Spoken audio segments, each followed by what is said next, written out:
Um, the next person I'm going to introduce, before I do, I just want to say a few words about him. And simply, this guy has been an inspiration in my sobriety. He's been very helpful to me. He's never turned me down. Every time I called him or went after him or looking for something, he was always there for me, and I appreciate that. And I know he must have had millions of phone calls coming in, but he always took time out to give me a few minutes on the phone. We've had our agreements, our disagreements, but that's okay. You know, I didn't let that get the best of me. What I needed was what he had, so I kept going after it. So for that, I'm grateful for him. I listened to a tape at one time. It was about Bill W. and Dr. Bob, and Bill called Bob the Prince of the 12-Steppers, and this is my own personal opinion. I kind of relate that to Roy, because I never heard him turn anybody down. He was always there for somebody, whether it be national, international, local. The guy was always there. So that, to me, is a guy who's really working the program and willing to help somebody. He was always willing to help somebody. So without any further ado, leaders lead, speakers speak. I'm going to give you Roy K.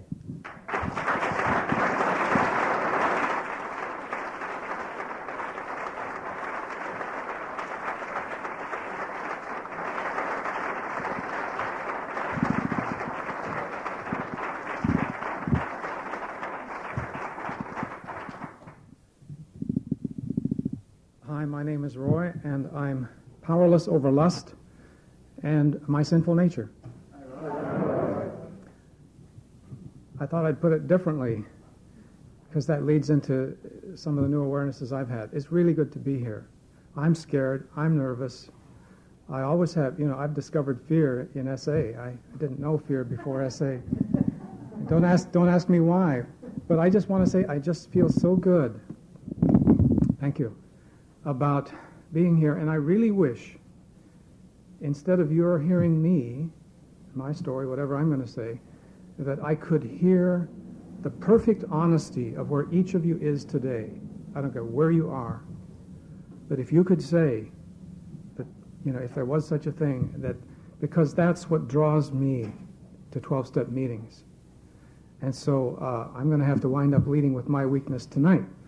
But before that, I kind of wanted to break the ice. I don't think Jerry knew I was going to do this, and I didn't either until I just got here. But just for, this is going to be, I don't stand on formality. How many are here out of the States? Would you just stand, everyone, and just tell us what country you're from? Okay, this one here first. Canada. What's your first name? Paul, Canada. From Australia. What's your first name? David from Australia. Over there? Bill from England. And back there? Montreal. Okay. Okay.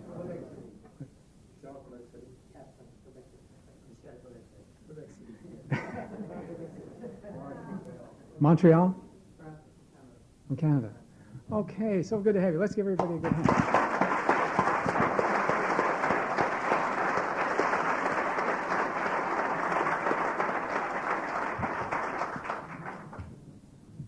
And I always feel good. I didn't used to do this when S-Anon was scary and we weren't talking to each other. I didn't know what to make of S-Anon. But it feels good to have you here. Let's have all the S-Anons stand. Is that okay?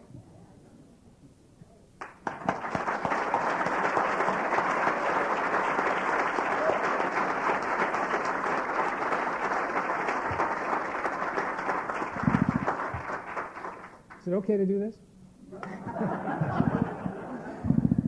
And all those who are new in SA for the first month, stand.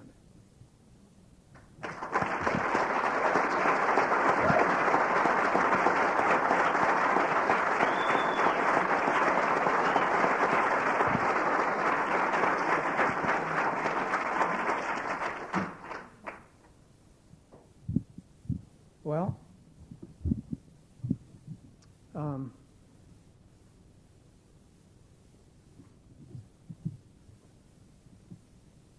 going to have to do tonight what I tell other people to do to make me feel good in a meeting. And I don't want to do it because it's going to be very painful. But I do want to lead with my weakness. My sobriety date is January 31st, 1976. And one of my big ego lust problems is that people, part of me thinks that people expect I've got to be in a certain place with that length of sexual sobriety. And for me, that sobriety for me means no sex with myself, no use of pornography, mistresses, prostitution, X-rated stuff, anything like that, and progressive victory over lust. It means more than that also. It means the absence of sex in my subconscious, in my dream life, which I figured, and a lot of other people figured, was impossible. That's the first time I've mentioned that in any meeting, because I'm scared to death that I would lose it, because who has control over their subconscious? I don't. But I want to say that I have no power in myself to have this sobriety. I am a lostholic. I am a sexaholic.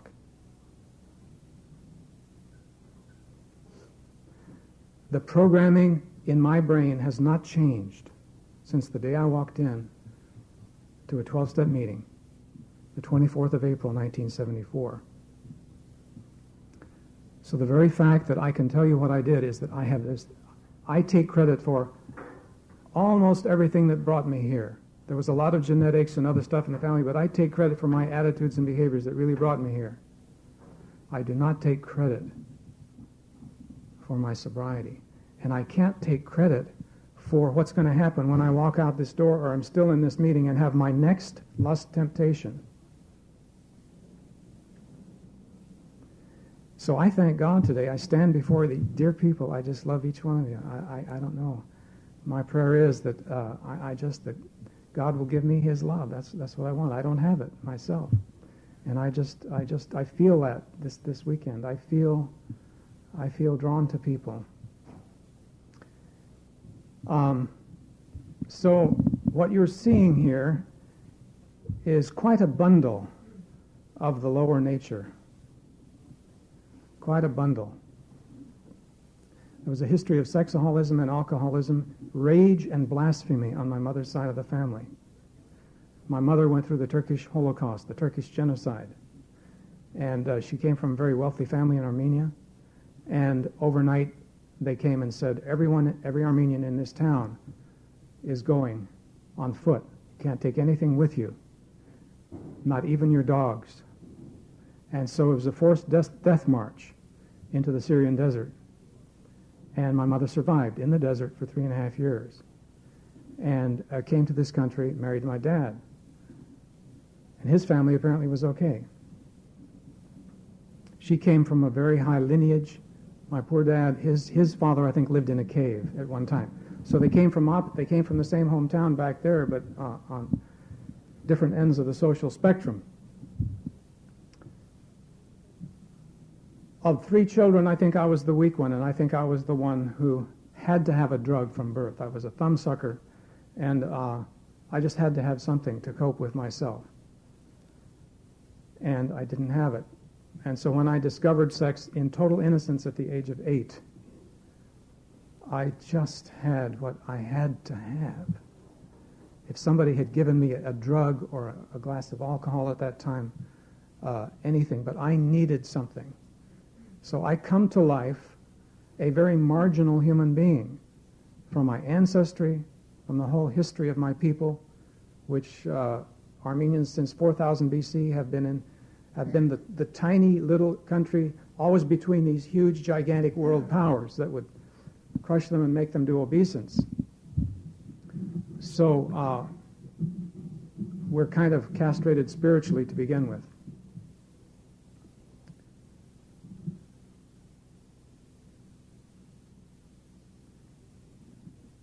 Very quickly, masturbation was connected with pictures.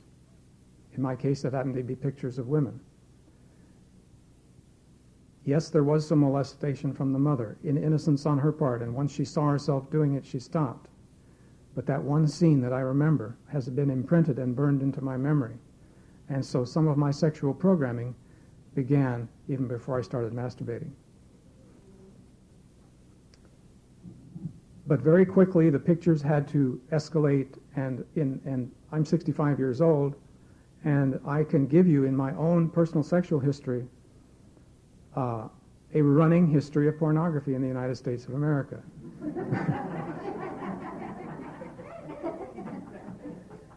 You know all that we had in 1949? In 1949, the most risque pornography that you could buy, not the I didn't know it was under the counter then, was Peter Gowland's Bathing Beauties in one-piece bathing suits. And this was my reservoir. This was my lust connection. And then after the Playboy decision in '53, when it was legalized,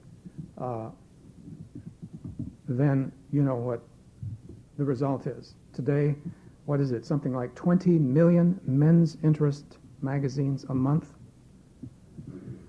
I don't have to list the names to you. You know the names. But there are many, many men's magazines. That at 20 million magazines? Men's interest magazines? So I became a love cripple at a very young age. In high school, I remember getting a crush on a girl. When I was 17, I was kind of slow because my habit made me retarded my natural adolescent process. I think it truncated it. I think it stopped it. Because when I got sober, that's when I went through a delayed adolescence. When I got sober sexually in AA, I discovered I was acting like an adolescent discovering girls for the first time. But at high school, I'd peer across this gigantic quadrangle at Van Nuys High School and be behind a pillar to see this girl, and that's all I could do, you see. But I had to have my fix every day. I started trying to stop when I was in the Navy. I don't know why I starting to stop. Maybe I'm supposed to be a man. I don't know. And got married, got engaged when I was 19, became married, and I had sex with another human being for the very first time in my life, and it was so beautiful and so different that I just can't describe it. The two things were totally different. What I was doing with sex with myself and what happened with my wife, two different things. And so it was so marvelous and so freeing. In my soul, I knew I'll never have to masturbate. I'll never have to resort to that stuff again. Just so grateful to be free at last. And then just a matter of weeks later, I was scouring the attics at St. Paul Bible Institute in the streets of St. Paul, Minnesota, the garbage cans, trying to find a picture so I could score a connection with my drug. And I didn't know what happened. That's when I started seeking help. The preachers, eventually psychiatrists, psychologists, counselors, whatever. That first marriage had 3 children and ended in divorce, and I thought I was free again. That's when I could do freely what I had been doing surreptitiously all along. And tears come to my eyes whenever I hear S-Anons talk. I have to listen to S-Anons because they remind me of what I am.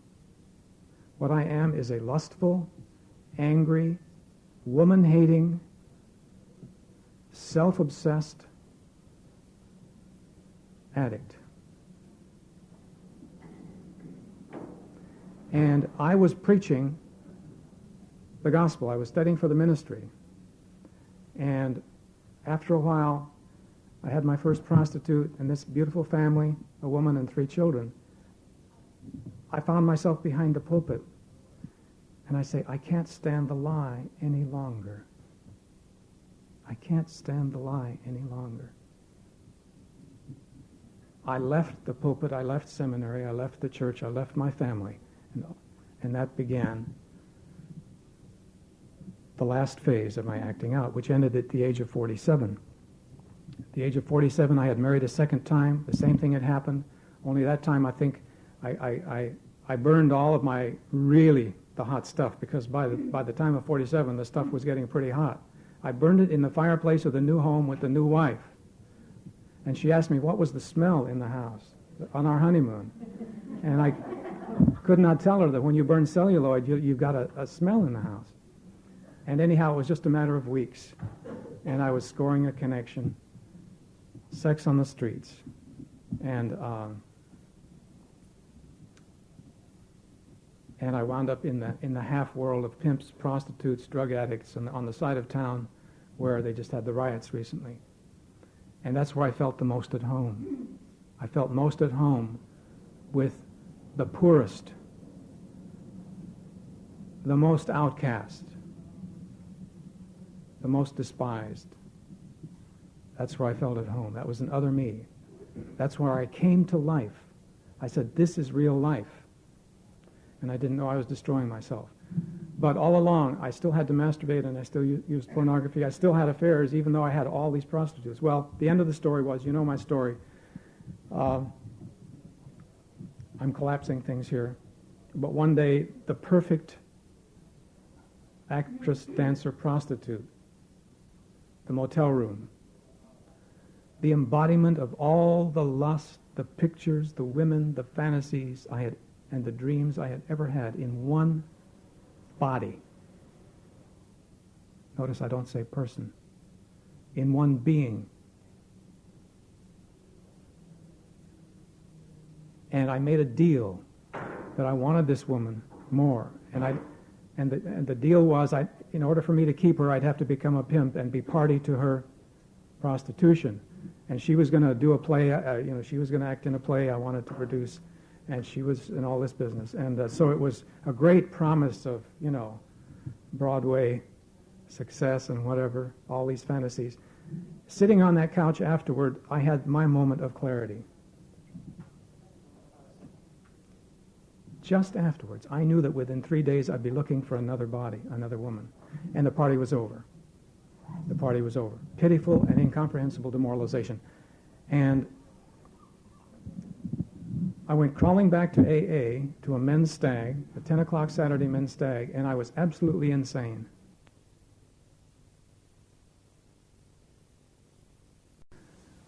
I let out. I'd always been very reserved in AA. First day I walked in with a suit, because I thought people in the program, you have to go dressed up. Simi Valley of all places. But I just was a raving maniac, and I tore that group apart. It elicited what I said in my insanity in that men's stag elicited the sexual stories of almost every man in that room. And the room became a kind of a AA bathhouse of sexual experience. I mean, it was horrible to hear these men that I'd been with for a long time, telling their AA stories, telling all of a sudden their SA stories. And but not for recovery, just spilling the beans, because somebody had done it. And what gave me courage was there was a guy in there who was having sex with dead bodies. He was an undertaker. So, you can still, you could always go down lower.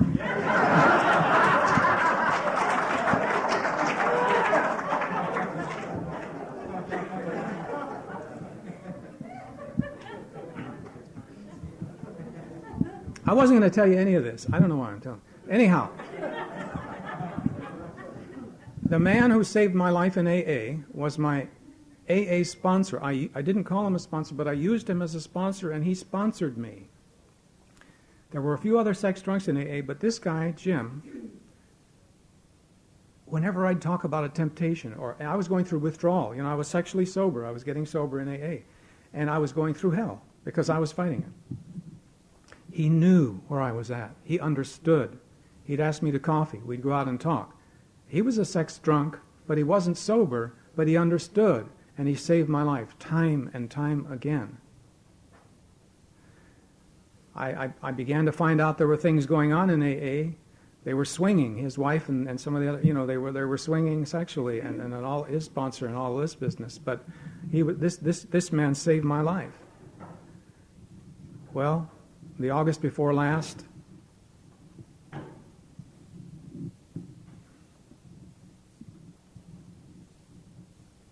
they found his body hanging from a rope on the Tapo off-ramp of the Simi Valley Freeway. This disease does progress. And it's not AIDS that'll kill you, because this disease destroys the soul. The last time I talked to Jim at an AA meeting, he had just come out of jail for drug pushing and prostitution, and he was talking about the devil. He was totally out of it. Totally out of it. And he wasn't under the influence of alcohol. I mean, the man was clean, but he was totally out of it. I talked at his funeral, and I just wept. Why me and not Jim? I know tonight there are so many people. Do you know that every sexaholic in this room and the spouse of every sexaholic here has a hurt inside that is so deep and so impossible to cure and so impossible? You know that, don't you? If I were to ask for a show of hands, how many here have not yet got victory over lust? How many hands would go up? There's one hand, thank God. Thank God. Thank God. I am powerless over lust. Today, by the grace of God in this fellowship, I have victory over lust. I was going to say I can have victory, I want to, but I have victory over lust. But what is that? I got to define that, and this is where I lead with my weakness. Okay, Thanksgiving. I was coming back from some friend's house in Arizona. We're in our RV, Iris and I. Get in the RV. We had a marvelous time with these SA friends, S-non friends. We've been on our trip, very nice trip. We've been together in this RV, and it's been okay, no problems. And you got to know, I do want to talk about my marriage a little bit, because that's where I'm at. This meeting is for me. I'm not here for you. When I first got sober, the first 2 years of my current sexual sobriety were the worst hell our marriage has ever known. The first 2 years of sobriety, no drugs, no alcohol, no tranquilizers, and none of the sexual addiction. Worst years of our marriage. We were getting divorced every Sunday morning. That's when we sat down. We were both at work. We'd sit down one end of this glass kitchen table, wrought iron kitchen table. I'm at the other end. We've just had breakfast or something, and there it goes. We're alone. I mean, we settle down, and that's the day, almost every weekend. That's where the slamming door comes in the story. Anyhow, today, we only get divorced about twice a year.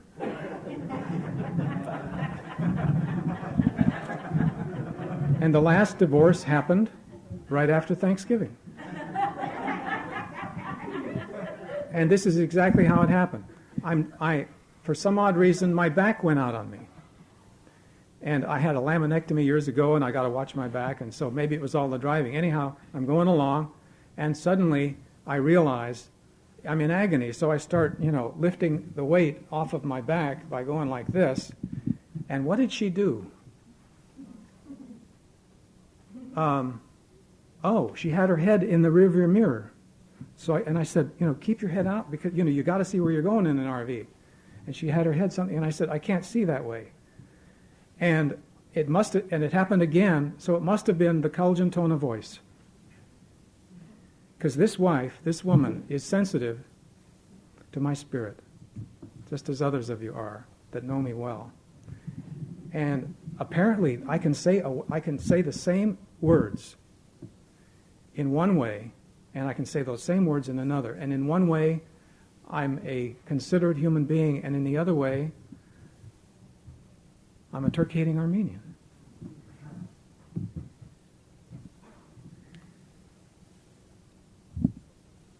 And so it must have come out the other way, but I didn't mean it that way. I don't know. Suddenly, a wall comes down between us, and the divorce starts. And I say it's all her fault because I thought she shut down first, and she said it's all my fault because she says she knows when I begin to shut down way before I know that I shut down.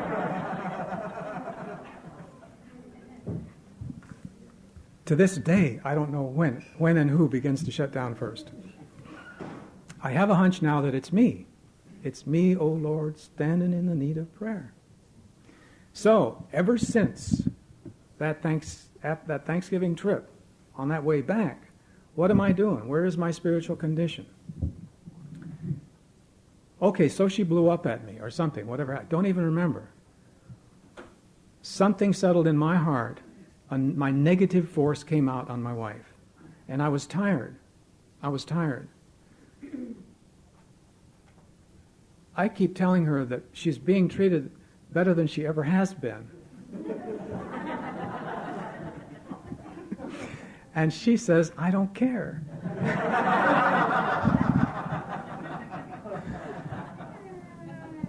And so this woman is not in any 12-step program, but she is God's gift to my recovery. It is the most hellacious gift and the most painful gift you can ever imagine. The fact that she refuses to give me an inch. She refuses to ever say she's wrong. And she forces me eventually to keep seeing myself. Anyhow, for 3 weeks, I knew what was going on. The resentment would come. The anger would come, and I'd say, okay, take it away. You know, I surrender my resentment. And it would go away. And it would come back. Then I'd do it again. And you know what? After 3 weeks, and it was getting worse and worse. And I tried doing something that Robert Bly recommends, you know, the great head of the men's movement. He says, okay, men, do something every once in a while that's fierce. Fierce. Be a man. You know, show your manhood. This nurturing bit we've gone through in the 60s, 70s, and 80s with the men, you know, catering to this, yeah, that's fine, but don't lose your own masculinity. So I thought I'd do something fierce and show her who was boss. So what do? I refused her to cook me any single meal or wash the dishes. So I'll show you that I can live without you. I'll show you. And so I did it out of spite at first, and then I had to figure a reason for doing it, so I came up with a program reason.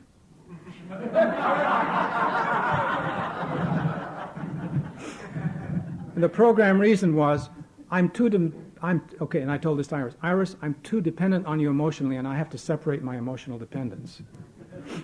Which was absolutely true. Absolutely true. So I did my own shopping. Now this woman had, you know, this was a Vaughan supermarket. I mean, where is everything? You know, I'm a stranger. The washing machine, how do you work the microwave or, you know, this whole thing. So I cooked every meal, did all my own shopping, washing, and everything. But it's backfired on me because I wasn't strong enough to handle it. That was an excuse for me to get farther and farther away from her. And so you know what happened? Oh, by the way, I got to tell you this. In September, we started square dancing class. You know, it runs usually from September to June, and I thought it was for hicks, and I thought it was for these stomping people with boots and with the cow stuff on the floor and everything else. But you know, square dancing is marvelous. I mean, if you've got enough sobriety to handle the skirts, but it's a marvelous exercise. So we started doing that, and I'll tell you this: probably if it weren't for square dancing, you know, we might not be together tonight. Since the Thanksgiving debacle, that was really the heaviest. There was no anger, there was no, you know, none of this big stuff we used to have with the doors and all this. Although Iris is now doing what I used to do, you know, reading me off and slamming the doors. I used to do all that, and now she's doing that. Thank God. I mean, she's beginning to express herself. She's beginning to feel too, in spite of everything. So.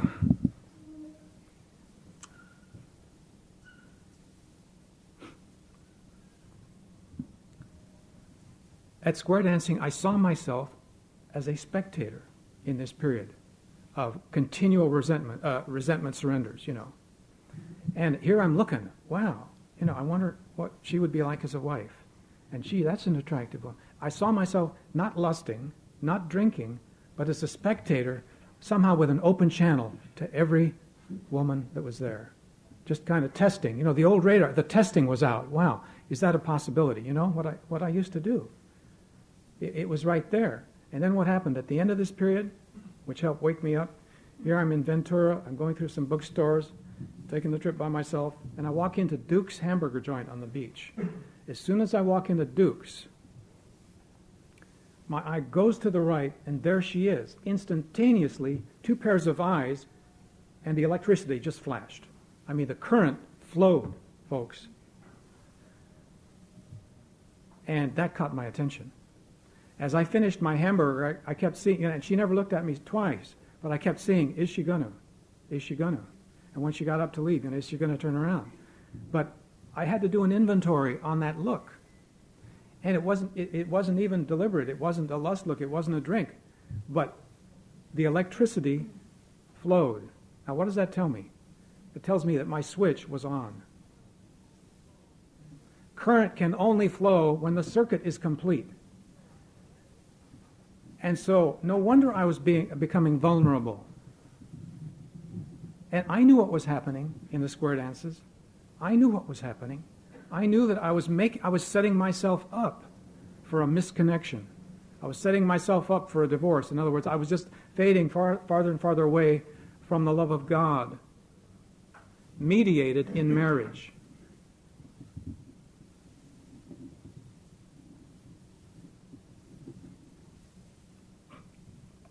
Okay. Sexaholism is an impossible illness. And don't kid yourself that it's anything else.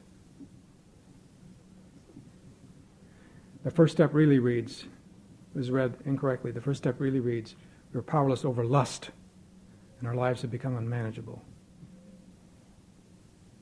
What is lust? What is lust? We're all here under its power, but we don't even know what it is. It's a tremendous force.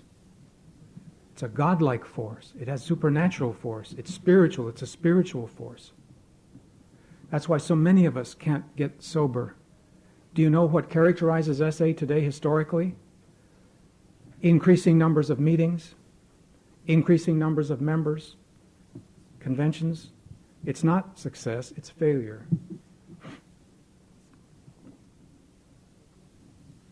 And from what I hear of the other fellowships, the same thing is true. And most of them are older, and they are all older than we are. And so this weekend we're going to inventory SA. We're going to look at ourselves, like Rochester and Syracuse have done, take an inventory.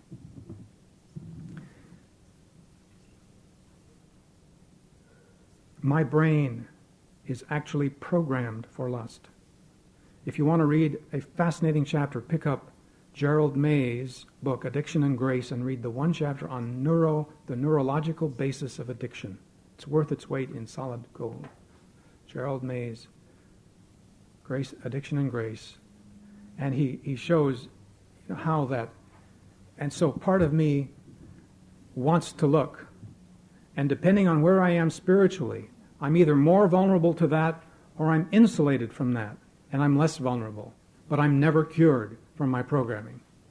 Now, maybe someday they'll be able to change it. This is the way I see it for me. I'm only speaking for myself. Nobody has to believe what I'm saying. I'm just speaking for myself. Don't underestimate the power of lust. Sex, we've been celibate now another time through this period, as a matter of fact, several months. Sex, what is sex? It's the lust, the obsession.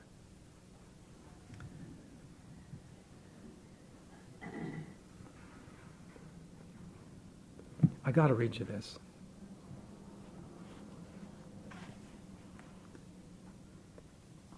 Shakespeare's Sonnet 129.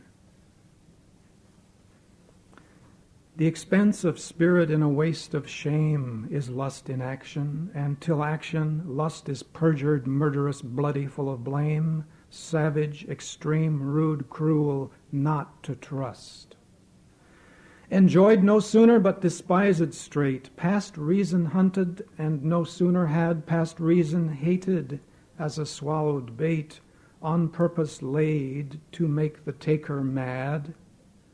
Mad in pursuit and in possession so, having, and in quest to have extreme, a bliss in proof, and proved a very woe, before a joy promised behind a dream. All this the world well knows, yet none knows well to shun the heaven that leads men to this hell. William Shakespeare. Don't underestimate the power of lust. We have, you and me, an impossible illness. And the 12 steps of AA, the SA literature, SA leaders, our fellowship is absolutely powerless over lust, and you better believe it. I can't help myself get sober over lust. How can I help you? And how can anybody here be sober over it? The sooner you discover that you are absolutely captive to a power greater than yourself and have no way of avoiding that next visual look, the closer you are to real victory and joy. This is an impossible illness. SA is an impossible organization. Because SA believes, SA has a definition of sobriety. It's the only fellowship it does. It has a definition that today is impossible. You mean a sex addict like me cannot be in recovery? You're telling me a sex addict like me can't be in recovery if I'm having sex outside of marriage? If I'm having sex with myself? And if I'm not progressive victory over lust? That's insane. This is 20th century America. This is, we know too much now. I mean, you better believe it. SA is not for everybody. It cannot be for everybody. And that's why God in His wisdom has given us a broad, that we've got 4 fellowships in this world today.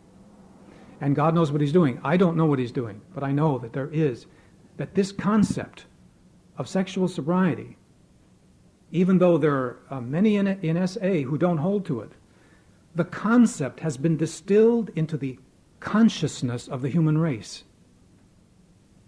And nothing will take that out.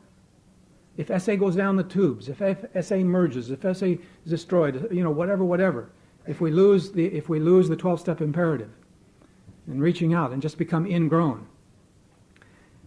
But don't ever forget that SA is impossible. I mean, it's ridiculous.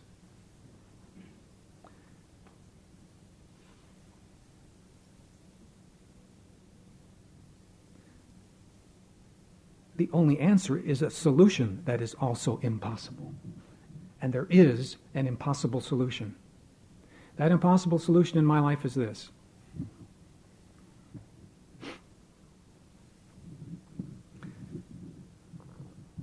At the end of this period of resenting my wife and trying to surrender it and trying to be cool program about it, I finally, just a few days ago, got down on my knees and had another moment of clarity. And I said, Lord, I'm tired of this feeling keep coming back. I want you to take it away. I'm powerless over it. I believe you can restore me to sanity. I turn it over to you. I've already confessed it to somebody else. And now I ask you, step 6 and 7, I ask you to take this away. This negative feeling toward my wife. I'm done with it. I'm tired of it. Take it away. Within moments, I'm walking out of that garage. And I feel that I'm absolutely free. And suddenly, I look at this woman, and she's different. She has changed. I'm not trying to play games here. She has really changed. You know why? There's a spiritual connection between men and women.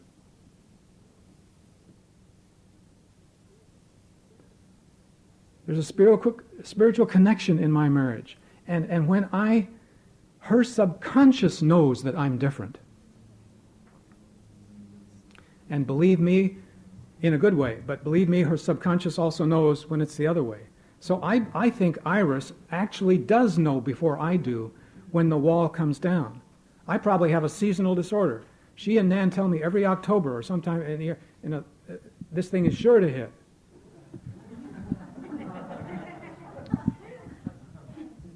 And Nan got to know me pretty well, you know. I qualify for S-Anon too.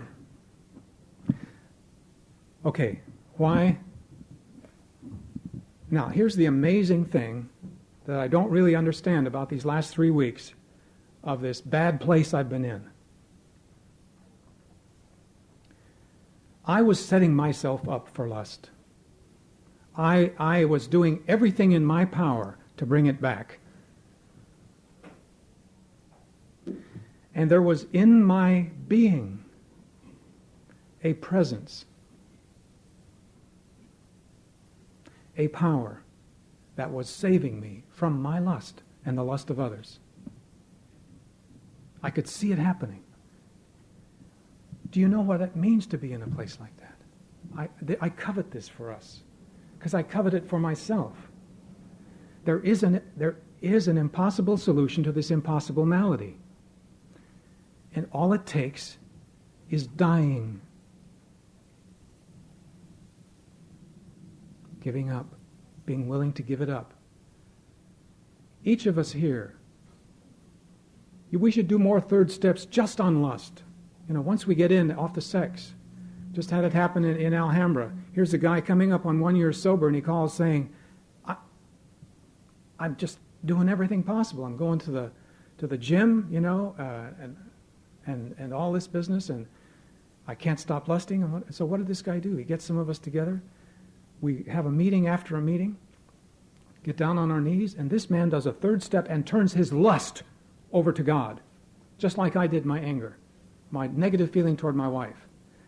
Now, there's stuff in me, hatred of women, that goes back, and Robert Bly's probably right, and this German psychologist is probably right, Alexander Mitscherlink.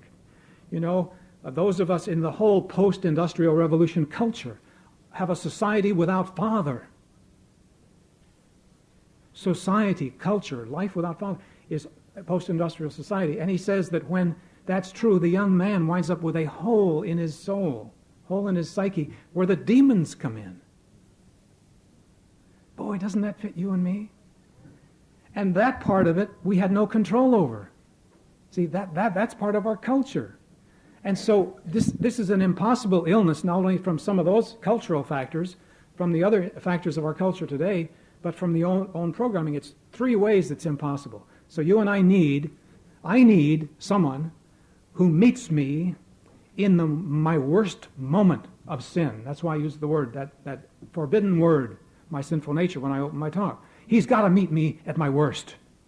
He's got to be there in my stinkingest, lowest, lower self. The one that still wants to lust, that still wants to misconnect with a woman. I've got to have that presence, and it's got to be personal, and it's got to be proven. Can't be belief or theoretical anymore. It's got to be real. And he's got to be stronger than I am, because I turn my lust over to him every day. And it works. I don't have to lust today, even when I want to. But I can anytime I want to, because I'm not cured. There is an impossible solution to this spiritual hell that Shakespeare talks about. And here I was going to talk, I brought the big book of AA, but we're running out of time, and it's right here, because this is the source of our program. Before I went to Germany last year, I bought this and started just looking at it again, and I couldn't believe what I discovered. And this is what I want to leave with you as I close. I want to challenge you. See, there are different ways we can go. When you and I, in SA, do our inventory and see how powerless we really are, how little sobriety and victory over lust there really is, what are our alternatives? Well, we can try to bring down a special higher power, and some people do that in meetings. Say, this'll do it, surely. Take him out of the closet. That'll fix it. We can go deeper into psychology, we can go deeper into all these causes, like the whole victimization movement. And the whole 12-step movement has been adulterated by this focus on the self and victimization. It's all true, but hey, where's the power? That doesn't give us the power. We can get lost in all of this. Okay, listen to this on page XIII, the forward to the first edition. This is what Bill writes. To show other alcoholics precisely how we have recovered is the main purpose of this book. They discovered the gift of God, that there were certain things that worked for them. And I started reading, and I stopped after page 60 or 70, and I says, wow, we don't know this program today in SA. We've got to rediscover this. That's why we don't have it. So my plea today is let's rediscover this basic program. And if you go through, you're going to find in those first 60 or 70 pages, before they even have discovered the 12 steps, they've got the principles of recovery. You know what they are? There are 3 principles of recovery. And in this order, you read that. Go through and read those pages. Find God, clean house, and work with others. That's it. Before there were any 12 steps. And the 12 steps are right there. And when you find out, Bill was an agnostic, Bob was a practicing Christian, each of them, the 2 co-founders of AA, had to discover a God that worked for the craving of alcohol. Just as you and I have to discover a presence that he talks about that works for the craving, the impossibly huge dynamic craving of misconnecting with another human being. And what's worse than the sexual misconnection, what's deeper, is the spiritual misconnection. I can misconnect with a woman having no thought of sex. This one could make me feel okay. There's just so much to say. I just love you all. I want to close my part of the sharing this way.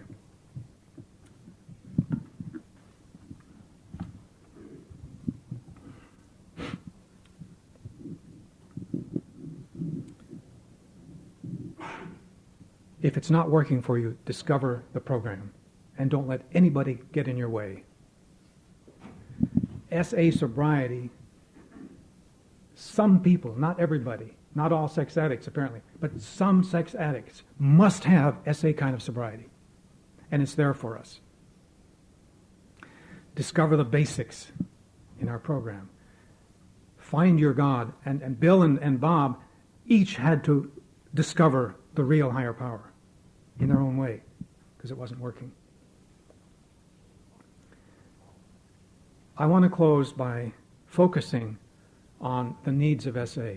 And as we close, instead of the usual way, I would like to have us remember there's a man in New Guinea who's sober over a year now, and he has nobody else. In the Philippines, trying to start. A new group in Ireland trying to start. Indonesia. Moscow. I met the man starting the group in Moscow. And he tells me, I met him in Germany, he says in Russia, marriage is totally kaput. It's totally, there's no concept, except for the older people that happen to still be married. He said the whole past couple of generations, there's no concept. And SA in Moscow? What's he going to do? Last time I heard, the man told me he was, 57 days sober or something, and that was a couple of months ago. So as we close, let's just all lead with our weakness and lift up our friends who don't have a convention, who have never had an SA group, don't have another SA member who's sober, wherever they are, and let's lift them up and pray together, and we can close in that way.